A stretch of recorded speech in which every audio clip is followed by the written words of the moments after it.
بسم اللہ الرحمن الرحیم۔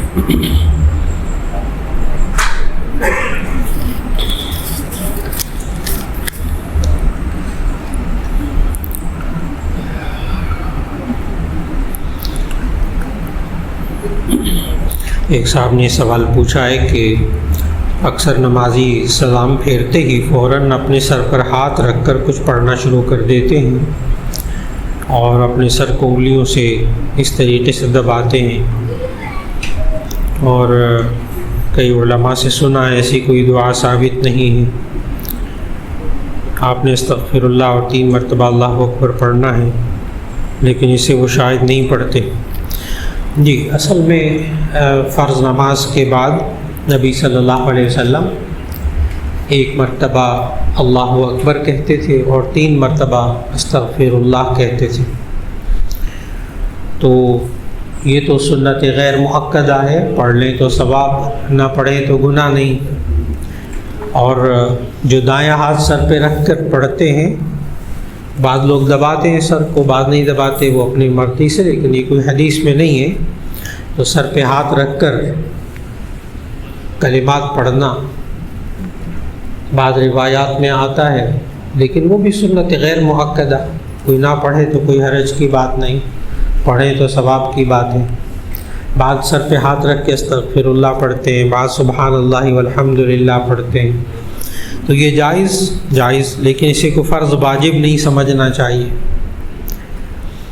ایک صاحب نے کہا اپنے پرانے کپڑے ملازمین میں تقسیم کر سکتے ہیں، تو اس کا جواب ہے کہ جی ہاں، ملازمین کو، اپنے عزیز و اقارب کو اپنے اترے ہوئے کپڑے پہنا دے سکتے ہیں اگر وہ پسند کریں اس بات کو۔ اگرچہ 4 پارے کے پہلی آیت میں اللہ تعالیٰ نے فرمایا لن تنالوا البر حتى تنفقوا مما تحبون، تم ہرگز نیکی نہیں پا سکتے یہاں تک کہ تم اس میں خرچ کرو جو تم پسند کرتے ہو۔ تو اپنی پسندیدہ چیز اللہ کی راہ میں دی جائے۔ آپ کے کپڑے ہیں، درست ہیں، پھٹے ہوئے نہیں ہیں، استعمال کے قابل ہیں، آپ نے نئے بنا لیے ہیں، تو گھر والوں کو بھی سمجھانا چاہیے اور اپنے آپ کو بھی اس بات پر رکھنا چاہیے کہ جو پرانے کپڑے ہو جائیں وہ کسی کے کام آ جائیں، زیادہ بہتر ہے۔ اور عزیز و اقارب میں سے کام آ جائیں، اس کو ہدیہ بھی دے سکتے ہیں، صدقہ بھی دے سکتے ہیں، اس میں ثواب ملے گا۔ بالکل جائز، اپنے پرانے کپڑے تقسیم کر سکتے ہیں، ملازمین میں بھی تقسیم کر سکتے ہیں، عزیز و اقارب میں بھی تقسیم کر سکتے ہیں۔ ایک صاحب نے کہا کہ یہ کہتے ہیں کہ چھپکلی کو مارنے سے ثواب ملتا ہے۔ اصل میں یہ ایک روایت ہے جو کہ بہت زیادہ قوی نہیں ہے، لیکن ہے صحیح، اور وہ ہے گرگٹ کے بارے میں، چھپکلی کے بارے میں نہیں ہے، گرگٹ کے بارے میں ہے۔ گرگٹ، یہ چھپکلی گرگٹ ہی کی نسل میں سے ہے۔ جب ہم جانوروں کی کلاسیفیکیشن کرتے ہیں، ان کی نوع بندی کرتے ہیں، تقسیم کرتے ہیں، تو اس میں چھپکلی گرگٹ ہی میں سے ہے۔ تو اس ایک روایت میں یہ ہے کہ جب حضرت ابراہیم علیہ السلام کو آگ میں ڈالا گیا تو جن جانوروں نے اس میں پھونکے مار کر اس کو اور بھڑکایا، اس میں سے ایک گرگٹ بھی تھا۔ میں نے بتایا ضعیف روایت ہے، موجود ہے کتاب الحیوان میں، علامہ جاحظ نے اس روایت کو نقل کیا ہے، لیکن بہت مستند روایت نہیں ہے۔ اس لیے کہنا کہ چھپکلی کو مارنے سے ثواب ملتا ہے، یہ حدیث میں نہیں۔ اور چھپکلی جو ہم جب سائنسی اعتبار سے دیکھتے ہیں تو چھپکلی جو ہے وہ انسان دوست جانور ہے، انسان دوست جانور ہے۔ جس گھر میں چھپکلی ہوتی ہے، جس کمرے میں چھپکلی ہوتی ہے نا، وہاں مکھی نہیں رہ سکتی، وہاں مکڑی نہیں رہ سکتی، وہاں مچھر نہیں رہ سکتا، یہ اس کی غذا ہے۔ اور ڈینگی مچھر خاص طور پر یہ غذا ہے اس چھپکلی کی۔ جس گھر میں ہوتا ہے وہاں چھوٹے کیڑے مکوڑے نہیں رہتے۔ تو سائنسی اعتبار سے چھپکلی کو ایک انسان دوست جانور سمجھا جاتا ہے۔ وہ الگ بات ہے، بعض لوگوں کو کراہت آتی ہے اس سے۔ ایک صاحب نے کہا کہ کالے کپڑے پہننا کیسے ہے اور محرم کے حوالے سے، تو اس کا جواب یہ ہے کہ وہ خاص مکتبہ فکر کے ہاں کالے کپڑے پہنے جاتے ہیں غم کی وجہ سے۔ بعض لوگ کہہ دیتے ہیں اس وقت نہ پہنے کالے کپڑے، لیکن کالا کپڑا پہننا جائز۔ بعض لوگ کہتے ہیں کالا رنگ، کالا لباس جہنمیوں کا لباس ہوتا ہے، وہ ایک الگ روایت ہے۔ لیکن خانہ کعبہ کے اوپر جو غلاف ڈالا جاتا ہے وہ بھی کالا ہے، نبی صلی اللہ علیہ وسلم خود کالی گرم چادر اوڑا کرتے تھے، اسی کی وجہ سے شاعر کہتے ہیں نا کالی کملی والا، وہ اسی سے ہے۔ بخاری شریف کی حدیث ہے کہ نبی صلی اللہ علیہ وسلم کالی اونی چادر اوڑا کرتے تھے، اس لیے جائز کالا رنگ استعمال کرنا یا اس کے کپڑے پہننا جائز۔ اور نبی صلی اللہ علیہ وسلم ساری زندگی جو عمامہ باندھا نا، ساری زندگی جو عمامہ باندھا وہ کالے رنگ کا تھا، کالے رنگ کا تھا۔ تو عمامہ نبی صلی اللہ علیہ وسلم ساری زندگی جو باندھا وہ کالے رنگ کا تھا اور کسی رنگ کا نہیں۔ ایک صاحب نے کہا میں ایک کمپنی میں ملازمت کرتا ہوں جہاں سے تنخواہ پی ایل ایس اکاؤنٹ میں ملتی ہے، کیا اس اکاؤنٹ سے ملنے والا سود میرے انکم ٹیکس کی ادائیگی میں استعمال ہو سکتا ہے؟ تو اس کا جواب یہ ہے کہ انکم ٹیکس یہ آپ کی آمدنی پر ٹیکس ہے اور سود جو ہے وہ ایک الگ چیز ہے۔ تو آپ ایسی صورت میں زکوٰۃ تو بخیر بالکل ادا نہ کریں۔ اگر وہ اکاؤنٹ میں سے کاٹتے ہیں، ٹیکس کاٹتے ہیں، تو وہ حساب نہیں لگاتے اس بات کا، بینک والے خود ہی ٹیکس کاٹ لیتے ہیں، بینک والے خود ہی ٹیکس کاٹ لیتے ہیں آپ کی آمدنی پر، پھر اس کے باوجود جو اور الگ رقم ہوتی ہے وہ سود کی ہوتی ہے۔ اس لیے بینک والے جو انکم ٹیکس کاٹ لیں وہ الگ ہے، اور جو سود دیں آپ کو اس کو نہ لیں، اس کو نہ لیں، اور اگر نکلوائیں تو ایسی صورت میں کسی غریب کو دے دیں، ثواب کی نیت نہ کریں کہ حرام مال سے صدقہ قبول نہیں ہوتا۔ تو اس انکم ٹیکس میں آپ نہ دیں، سود کو نہ دیں، انکم ٹیکس الگ ادا کر لیں، کیونکہ جب آپ دیں گے تو اس کا مطلب لے کر دیں گے نا، تو اس لیے سود لینا بھی گناہ، دینا بھی گناہ، تو نہ لیں نہ دیں، بالکل اس کو الگ تھلگ رکھیں اس حساب کو۔ باقی رہا اب تو اسلامی بینک اتنے عام ہو گئے کہ پی ایل ایس اکاؤنٹ کی ضرورت ہی نہیں، اب کسی بھی اسلامی بینک میں اکاؤنٹ کھول لیں تو ایسی صورت میں وہاں جو منافع ہوگا وہ حلال اور جائز ہوگا، اس میں سے آپ انکم ٹیکس بھی دے سکتے ہیں، اس میں سے آپ زکوٰۃ بھی دے سکتے ہیں، جائز۔ تو اسلامی بینک میں جو اکاؤنٹ ہوگا اس میں آپ سیونگ اکاؤنٹ بھی کھول لیجئے، وہ جائز ہوگا۔ جی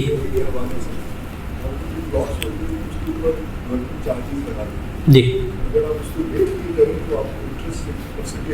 جی جی جی بھائی صاحب نے سوال کیا، میں سوال دہرا دیتا ہوں تاکہ وہ باقی کو بھی معلوم ہو جائے۔ وہ فرما رہے ہیں کہ بس اوقات ایک پلاٹ لیتے ہیں، اس کے پیسے ہم ادا کرتے ہیں قسط وار، اگر اس کو لیٹ کر دیں کسی وجہ سے تو اس پر وہ مارک اپ لگا دیتے ہیں، تو ایسی صورت کے اندر کیا ہم سود دینے میں شامل ہو جائیں گے؟ تو اس کا جواب یہ ہے کہ آپ اس وقت مجبوری میں آپ کو وہ دینا پڑے گا، مجبوری میں آپ کو وہ دینا پڑے گا، اس کے بغیر آپ کا کام نہیں ہوگا، وہ قسطیں ادا شمار نہیں ہوں گی۔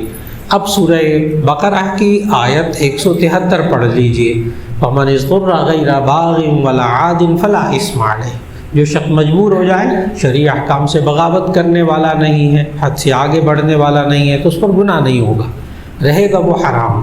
تو اس وقت سود دینا پڑا آپ کو، مارک اپ دینا پڑا، اس پر توبہ اور استغفار کر لیجئے کہ آپ بے بس ہیں اس بارے میں، اب کچھ کر نہیں سکتے اس کا، وہاں توبہ اور استغفار کرنا پڑے گا۔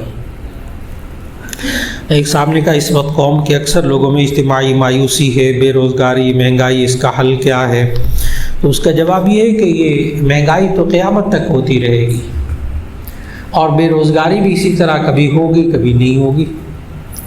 بے روزگاری میں جو سب سے زیادہ چیز اس وقت ہمارے معاشرے میں آئی ہے، مہنگائی کا تو میں نے جواب دے دیا، یہ قیامت تک ہوتی رہے گی۔ نبی صلی اللہ علیہ وسلم کے زمانے میں بھی ہوتی تھی، ایک چیز سستی ہے پھر مہنگی ہوگی، پھر مہنگی ہوگی، پھر مہنگی ہوگی، ہوتے ہوتے پتہ کہاں تک پہنچ گئی وہ چیزیں۔ تو ایسی صورت میں مہنگائی ہوتی رہے گی، یہ آپ تصور بھی نہ رکھیں کہ یہ رک جائے گی، ایک ہی جگہ رہے گی، پوری دنیا میں ہے، صرف پاکستان میں نہیں، پوری دنیا میں ہے۔ تو اس لیے آپ، وہ الگ بات ہے کہ زیادہ نہ ہو کم ہو جائے، یہ درست، بہت زیادہ نہ ہو جائے کم ہو، لیکن اس وقت پوری دنیا کی کیفیت یہی چل رہی ہے اور یہ قیامت تک چلتی رہے گی۔ ایک تو یہ بات، اس کی وجہ سے مایوس نہ ہو انسان، اس کی وجہ سے انسان محنت کرے، اپنے اخراجات کو کنٹرول کرے، اور پھر اس کے بعد اپنے زائد اخراجات کو کنٹرول کرے، پھر آہستہ آہستہ اپنے آپ کو آمدنی بڑھانے کی کوشش ہو جائے۔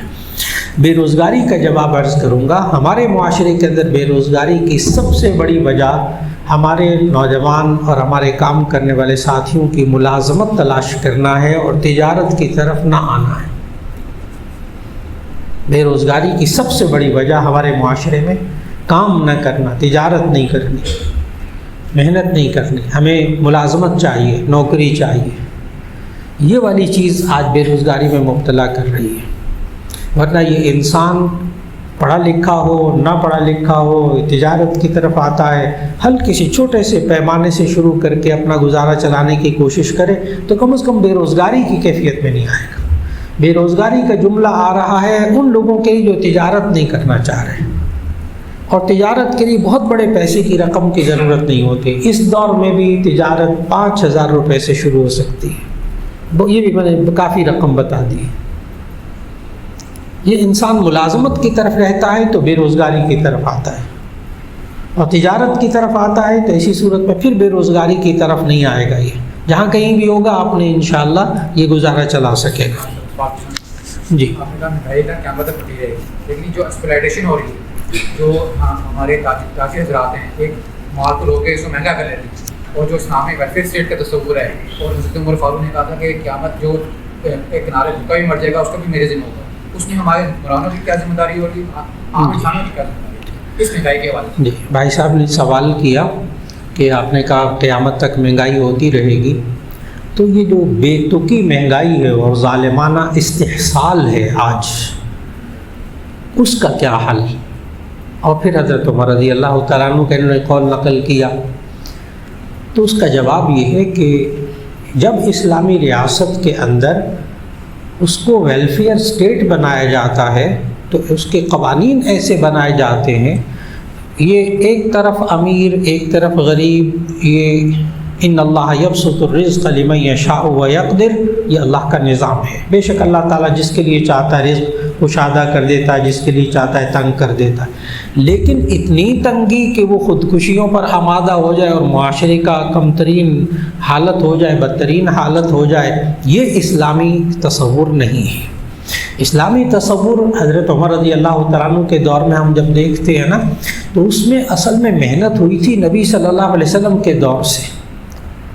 پھر حضرت ابو بکر صدیق رضی اللہ تعالیٰ عنہ کے زمانے میں زکوٰۃ لینے والوں کے خلاف باقاعدہ جہاد کیا، پھر کہیں جا کر وہ زکوٰۃ کا نظام اتنا مستحکم ہوا کہ ایک وقت حضرت عمر رضی اللہ تعالیٰ عنہ کے دور میں 10 لاکھ مربع میل سے زیادہ پر علاقے پر حکمرانی، لیکن اس علاقے میں جہاں حضرت عمر رضی اللہ تعالیٰ عنہ کی حکومت تھی وہاں زکوٰۃ لینے والا کوئی نہیں رہا تھا۔ یعنی غربت ختم ہو گئی، روٹی سب کو ملتی تھی، کھانا سب کو ملتا تھا، نہیں آپ تصور کریں زکوٰۃ لینے والا وہاں مستحق کوئی نہیں رہا تھا۔ پتہ ہے زکوٰۃ لینے والا مستحق آج کل کون ہوتا ہے؟ جس کے پاس 52.5 تولہ چاندی اس کے برابر پیسے ہوں، اس وقت بھی یہی نصاب تھا، اور آج کل یہ بنتا ہے 1,45,000 روپیہ، 1,45,000 روپیہ ضرورت سے زائد اس شخص کے پاس بچا ہوا ہو، پھر وہ زکوٰۃ کا مستحق نہیں ہوتا۔ تو سوچیں حضرت عمر رضی اللہ تعالیٰ عنہ کے دور میں کیا، آج بھی زکوٰۃ کے نظام کو صحیح طریقے سے نافذ کر کے خود ہم اپنے خاندانوں میں اپنے خاندانوں کی زکوٰۃ اپنے خاندانوں پر رشتہ داروں پر تقسیم کرنا شروع کریں اور ایک دوسرے کا خیال رکھیں، تو انشاءاللہ العزیز وہ غربت کا وہ والا حال جو یہ بھائی صاحب جو بتا رہے ہیں تکلیف دہ صورتحال، اس کا آج بھی خاتمہ ہو سکتا ہے۔ اور مایوسی پاس نے آنے دیجیے گا، آج کل ایک کافر ملک کا حوالہ دینے میں کوئی حرج نہیں، کیا یہ آج بھی ہو سکتا ہے کہ کوئی بھوکا نہ رہے، کوئی مستحق نہ ہو؟ تو اس کا جواب ناروے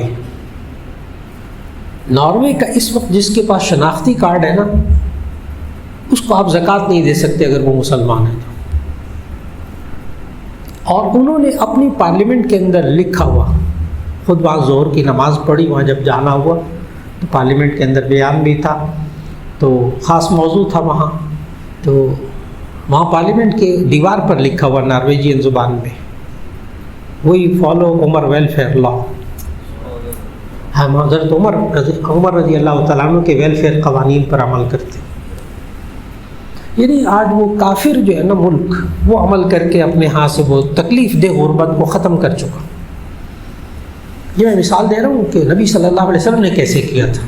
لوگ کہتے ہیں نا وہ تو پرانا دور تھا، آج کل ہو سکتا ہے کہ نہیں ہو سکتا؟ ہو سکتا، کیوں نہیں ہو سکتا؟ اور دوسرا اہم ترین بات بددیانتی، یعنی ان اوصاف کو لانا، صرف پیسے تقسیم نہیں کرنا، کرپشن کو ختم کرنا، کہ غریب بھی کرپشن نہ کرتا، امیر بھی کرپشن نہ کرتا.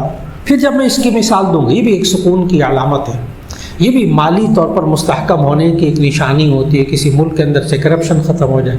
آپ نیٹ اٹھا کر دیکھ لیں، آج بھی زیرو کرپشن ڈائل کریں، اس پر ٹائپ کریں، دیکھیں کون سے ممالک ہیں جن میں زیرو کرپشن ہے. تو اس میں نام آ رہا ہے ڈنمارک کا، اس میں نام آ رہا ہے سوئٹزرلینڈ کا. یہ ایسی خامخواہ کی باتیں نہیں ہیں. اچھا، بڑی نظریں ہیں لوگوں کی ڈنمارک پر. وہاں خود جانا ہوا، گھس کر وہاں دیکھنا ہوا اندر اس کے معاشرے میں. وہاں جا کر پوچھا ان سے، میں نے کہا یہاں کوئی رشوت نہیں لیتا؟ یہ سوال کیا. میں نے کہا یہاں رشوت کوئی نہیں لیتا. آگے ان کا جواب بھی سننے والا تھا، کہنے کہ دیتا ہی کوئی نہیں. میں نے کہا دیتا کیوں نہیں؟ آگے میرا سوال، میں نے کہا دیتا کیوں نہیں؟ کہنے کا آفر کر کے دیکھ لیں، پہلے آپ جیل میں جائیں گے. آپ رشوت کی صرف آفر کریں، آپ پہلے جیل میں جائیں گے. وہ نہیں تصور کریں گے آپ باہر سے آئے ہیں، کیا ہے کیا نہیں. آپ پہلے جیل میں جائیں گے. اب سزاؤں کا نظام، کرپشن ختم ہوگی، امانت دیانت ہوگی، اسلام کے مطابق زکوٰۃ کو صحیح طریقے سے استعمال کیا جائے گا. تو اسی صورت میں انشاءاللہ بے روزگاری بھی کم ہوگی، ختم ہوگی. جیسے ناروے کے اندر بے روزگار کوئی شخص نہیں ہے. وہاں تو انہوں نے مجھے کہا کہ ہمارے ہاں 10 12 سال ہو گئے ہیں، کسی نے جھوٹی چھٹی کی درخواست بھی نہیں ہمیں دی. اس معاشرے میں جھوٹ کو ختم کیا گیا.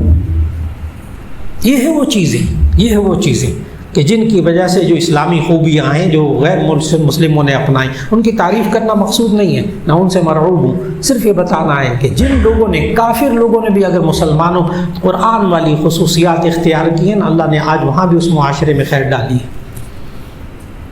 تو مایوس نہیں ہونا چاہیے، مایوس نہیں ہونا. ہم جہاں ہیں اپنے آپ میں اسلامی خوبیاں پیدا کریں، اپنے آپ میں وہ اخلاقی خوبیاں پیدا کریں. ہم ایک گھر میں ہیں نا، تو اس گھر کو بنائیے. آپ جس کاروبار میں اس کو بنانے کی کوشش کیجیے، آپ جس دفتر میں ہیں وہاں بنانے کی کوشش کیجیے. انشاءاللہ العزیز وہاں تبدیلی آئے گی انشاءاللہ.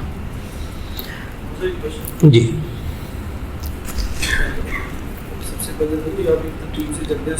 جی نہیں آپ بیٹھے بیٹھے سوال کریں. جی جی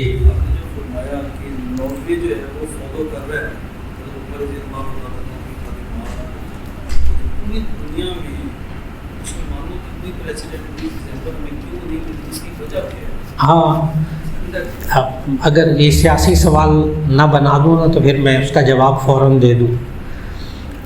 کویت جس وقت عراق نے کویت پر حملہ کیا، اس وقت کویت ٹیکس فری اسٹیٹ تھا مسلمان ملکوں میں.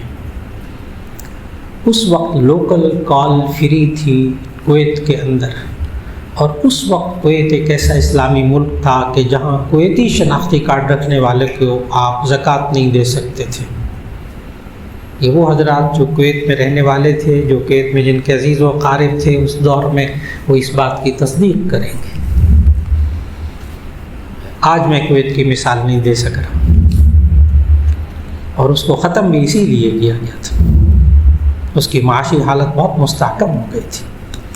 میں نے بتایا ٹیکس فری اسٹیٹ، ایک ٹیکس نہیں تھا کسی چیز پر.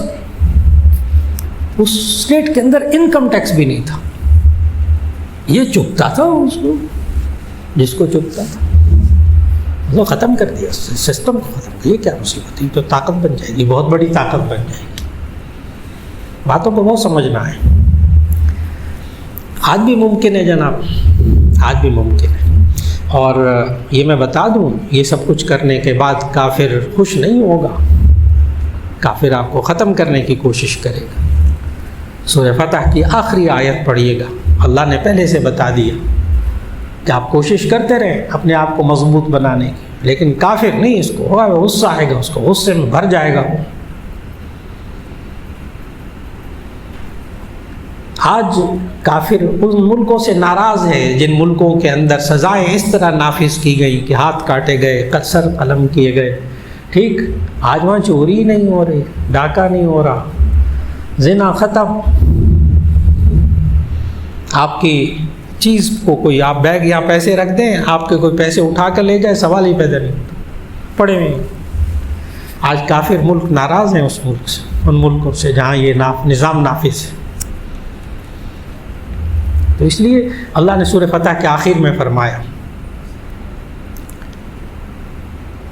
ذالک مثلہم فی التوراۃ ومثلہم فی الانجیل کزرع اخرج شطأہ فآزرہ فاستغلظ فاستوى علی سوقہ یعجب الزراع لیغیظ بہم الکفار۔ کیا ترجمہ پڑھیے گا اس کا؟ ذالک مثلہم فی التوراۃ ومثلہم فی الانجیل، اللہ تورات اور انجیل میں باتیں سمجھا دی تھی۔ کزرع اخرج شطأہ، جیسے ایک کھیتی ہوتی، اس کی ایک کومپل نکلتی، پھر اس کی پنڈلی مضبوط ہوتی، اس کا تنا مضبوط ہوتا ہے، اس میں غلہ اگتا ہے۔ ہاں، یعجب الزراع، وہ جو کسان ہے وہ تو خوش ہو جاتا ہے، سارا کھیت، اتنی آمدنی ہوگی نا، اتنی گندم ہوگی اس کھیت میں سے، خوش ہو گیا نا۔ لیکن وہ ساتھ والا، اس کا دشمن، جس کی کھیتی اتنی اچھی نہیں ہوئی، جس کا غلہ اتنا اچھا نہیں ہوا، وہ اس سے خوش ہوگا؟ لیغیظ بہم الکفار، اس سے کافر کو غصہ آتا ہے۔ مسلمان جب معاشی طور پر مستحکم ہوگا، مسلمان کے ملک میں امن ہوگا، مسلمان اپنے پاؤں پر کھڑا ہونے کی کوشش کرے گا، کافر ناراض ہو جائے، اس کو ختم کر نظام۔ لیکن اس نظام کے ساتھ ہم مایوس نہیں ہونے، ہمیں مایوس نہیں ہونا چاہیے، ہم بہتری کی طرف آئیں، ہم اپنے آپ کو مضبوط کریں، جتنا ہو سکتا ہو اتنا مضبوط کریں کہ پھر ان کی آنکھوں میں آنکھیں ڈال کے دیکھ سکیں۔ ایک صاحب نے کہا نماز میں جو خیالات آتے ہیں ان کو کم کرنے کا کیا طریقہ ہے؟ جی، اس کی غلطی بھی نہ کریں۔ نماز کے اندر جو خیالات اور عام زندگی میں جو گناہ کے خیالات آئے نا، ان کو نکالنے کی بھی کوشش نہ کریں، یہ غلطی نہ کریں، کبھی نہ کریں۔ خیال آ گیا نا، برا خیال آ گیا، نکل جا نکل جا نکل جا، 2 گھنٹے بعد میں پوچھوں کیا کر رہے ہیں، وہ خیال آیا تھا نکال رہا تھا، وہ اور جم گیا، نہ نکالیں، نکالنے کی کوشش بھی نہ کریں غلط خیالات کو، گناہ کے خیالات کو۔ ہاں، آپ کے دماغ کو اللہ نے ایک ایسا پیالہ بنایا ہے کہ ماہر نفسیات ہمیں سائیکالوجی میں پڑھاتے ہیں کہ ایک وقت میں ایک چیز اس برتن میں رہ سکتی ہے، 2 نہیں رہ سکتی۔ ایک وقت میں ایک خیال رہ سکتا ہے، 2 نہیں خیال رہ سکتے۔ آپ اس برتن کے اندر خود کوئی چیز ڈالنا چاہیں ڈال سکتے ہیں، اچھا خیال لانا چاہیں تو لا سکتے ہیں۔ آپ اچھا خیال لے آئیں، برا خیال خود بخود نکل جائے گا۔ صرف ایک ٹیکنیک ہے بس، اور یہ آپ دن میں کئی بار خود ہی کرتے ہیں۔ اچھا بس مولانا کیا کروں، میں جب ڈپریشن میں ہوتا ہوں پھر میں گانے لگا کر بیٹھ جاتا ہوں، ڈرامے دیکھتا ہوں، میرا ڈپریشن کم ہو جاتا ہے۔ بالکل کم ہوتا ہے، کیوں؟ وہ خیالات ادھر ہو جاتے ہیں، وہ خیالات ادھر ہو جاتے ہیں، کہانی کے پلاٹ کی طرف، ڈرامے کی طرف، فلموں کی طرف خیال چلا جاتا ہے۔ وہ جو غم دکھ جس وجہ سے ہوتا ہے وہ تھوڑی دیر کے لیے نکل جاتا ہے، تو بندہ کہتا ہے مجھے سکون مل گیا۔ اس میں نقصان ہوتا ہے، اور یہی خیال اللہ کی طرف لے آئے، یہی خیال قرآن مجید کا ترجمہ پڑھے اور نماز میں اپنے آپ کو ان کلمات کی طرف متوجہ رکھے، خیال نہیں آئے گا، خیال نہیں آئے گا۔ آپ تنہائی میں نماز پڑھتے ہوئے نا کبھی تجربہ کیجئے گا، 2 رکعت سنت پڑھیں، 4 رکعت سنت پڑھیں نا اپنی ذاتی، تو اس میں ہلکی سی آواز نکال کر سورہ فاتحہ پڑھیں، ہلکی سی آواز نکال کر سورت پڑھیں، ہلکی سی آواز نکال کر کیجیے گا گھر میں۔ مسجد میں تو دوسروں کی نماز خراب ہوگی نا، گھر میں کیجیے گا، تجربہ کیجیے گا، ان 4 رکعت میں آپ کو خیال کوئی نہیں آئے گا، کر کے دیکھ لیں، نہیں آئے گا۔ اس لیے نماز میں خیالات آئیں تو اچھے خیالات کو ذہن میں خود لے آئیں، برے خیالات نکل جائیں گے انشاءاللہ۔ متقین کا امام کیسے بنا جائے؟ حافظ بنا دیں اپنے بچے کو، آپ حافظ بن جائیں، آپ حافظ بن جائیں۔ جب مصلی پہ کھڑے ہوں گے، نماز پڑھائیں گے، تراویح کے پیچھے اتنے بڑے بڑے بزرگ نماز پڑھیں گے، آپ متقین کے امام بن گئے۔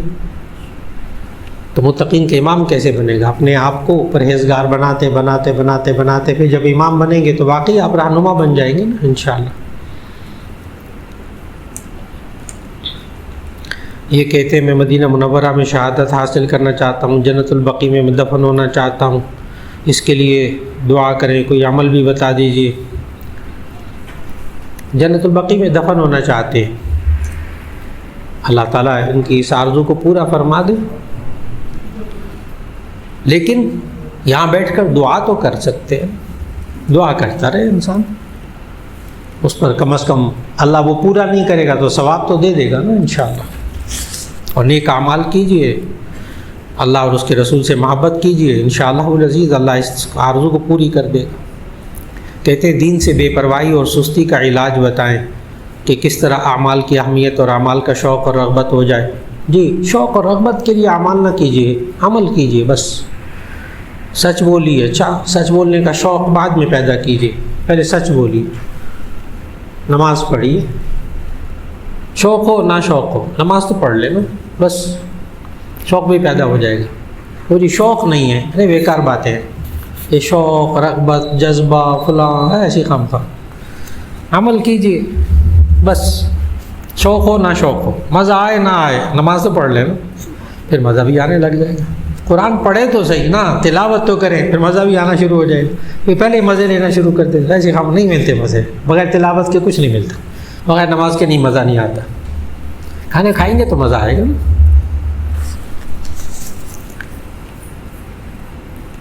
ایک صاحب نے کہا کہ سپریم کورٹ میں جو قادیانیوں کے حق میں جو فیصلہ دیا ہے جی، تو اس کے بارے میں بتا دیجئے جی۔ اتنے سارے علماء نے بتایا، مولانا تقی عثمانی صاحب کا بیان آیا اور حضرات کا بیان آیا، یہ غلط فیصلہ، اس کو درست کیا جائے۔ بالکل درست، سارے اکابر نے بتا دی باتیں، وہی باتیں ہیں بالکل ہماری بھی۔ ایک صاحب نے کہا بیوی اور شوہر کے آپس میں نہ بنتی ہو اور شوہر کی نہ مانے، بیوی کے گھر والے گھر کے معاملات میں دخل اندازی کریں تو کیا کرنا چاہیے؟ تو اس کا جواب یہ ہے کہ صبر کرنا چاہیے، جتنا جزاک اللہ، ہاں ٹھیک ہے جزاک اللہ، تو جتنا آسانی سے ہو سکے، سہولت کے ساتھ ہو سکے صبر کیجیے، برداشت کیجیے، یہاں تک کہ اللہ تعالیٰ آسانی کر دے گا۔ صبر، برداشت، تحمل، عفو درگزر، یہ اتنے زبردست ہتھیار ہیں، یہ تو کر سکتا ہے نا بندہ، یہ تو کر سکتا ہے۔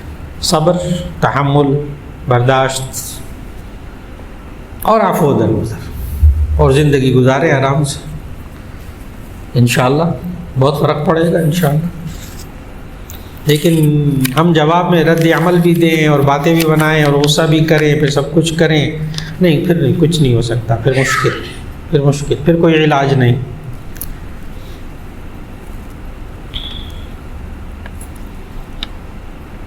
جی، آج کل وہ کہتے ہیں کہ یہودی پروڈکٹس کا بائیکاٹ کیا جائے تو تعلیمی ڈگریاں اے لیول او لیول کو بھی ختم کر دیا جائے، فلاں کر دیا جائے۔ تو ایک صاحب میرے سے موبائل پر پوچھنے لگے یہ ساری باتیں نا، ہم یہودیوں کا بائیکاٹ کریں گے، میں تو میک ڈونلڈ بھی نہیں کھاتا، فلاں بھی نہیں کھاتا، اور فلاں صابن بند کر دیں، فلاں بوتل پینی بند کر دیں، فلاں یہ کر دیں۔ تو شروع ہو گئے، کافی دیر باتیں کرتے رہے۔ میں نے کہا سب سے پہلے آپ یہ جو موبائل استعمال کر رہے ہیں کس مسلمان نے بنایا ہے؟ پہلے تو اس کو بند کریں نا، پہلے تو اس کو بند کریں جس سے آپ باتیں کر رہے ہیں۔ کوئی چیز بنائیں، مسلمان بنائیں، پھر ان سے خریدیں، پھر اس کے بعد بات کریں میرے سے۔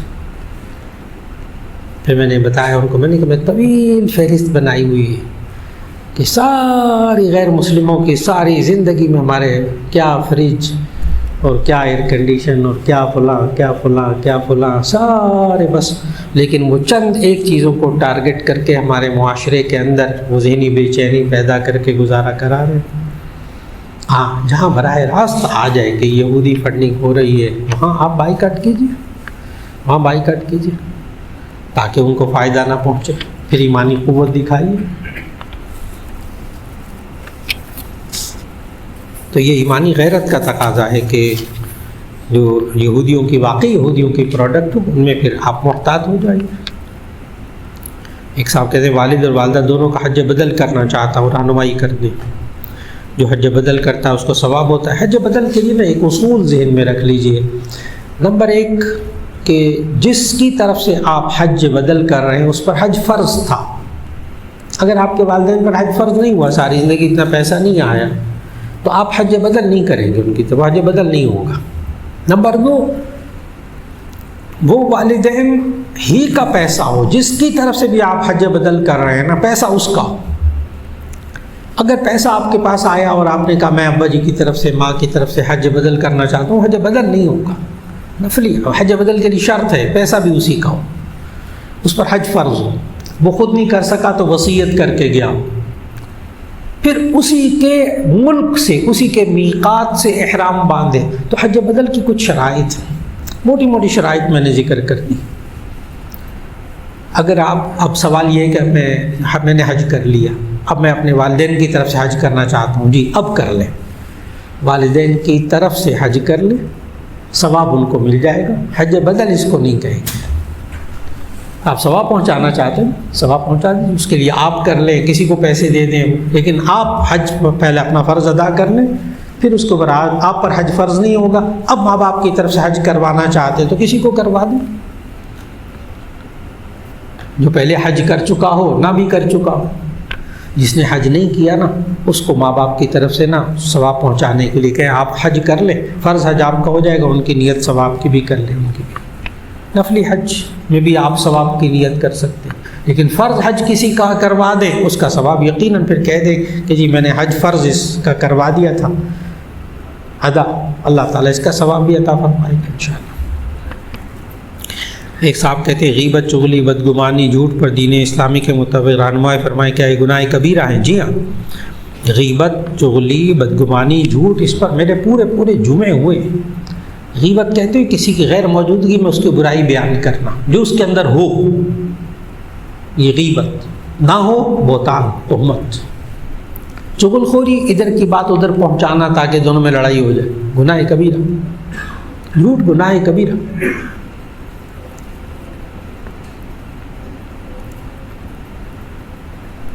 میرے ایک دوست نے گھر سے چوری دوسری شادی کر رکھی ہے، دوسری بیوی خوش ہے، نکاح 2 گواہوں کی موجودگی میں ہوا، لیکن اس کو رشتہ داروں سے چھپایا گیا. جی بس بیوی سے اجازت لے لی، اگرچہ شرعی طور پر بیوی سے اجازت لینا ضروری نہیں ہے، لیکن قانونی طور پر ضروری ہے، پاکستان کے قانون کے طور پر ضروری ہے. ورنہ غالباً 3 سال قید ہے اور کچھ تھوڑا سا جرمانہ ہے شوہر کے لیے بغیر بیوی کی اجازت کے. شرعی طور پر نہیں ہے، شرعی طور پر پابندی نہیں ہے، لیکن معاشرتی طور پر اللہ کرے کہ جیسے انہوں نے لکھا ہے کہ بیوی خوش ہے، اللہ کا شکر. جس نے بیوی کو پہلے حقوق ادا کیے ہوں گے نا، اچھا اس کو خوش رکھا ہوگا، تبھی اس نے اجازت دے دی کہ ٹھیک ہے دوسری لائے گا، اس کو بھی ساتھ بھی انشاءاللہ انصاف کرے گا. پھر درست. رشتہ داروں سے چھپا لیا اس کی کوئی بات نہیں، بیوی سے نہ چھپائیے، اس سے آگے چل کر فساد ہوگا، بے سکونی پیدا ہوگی.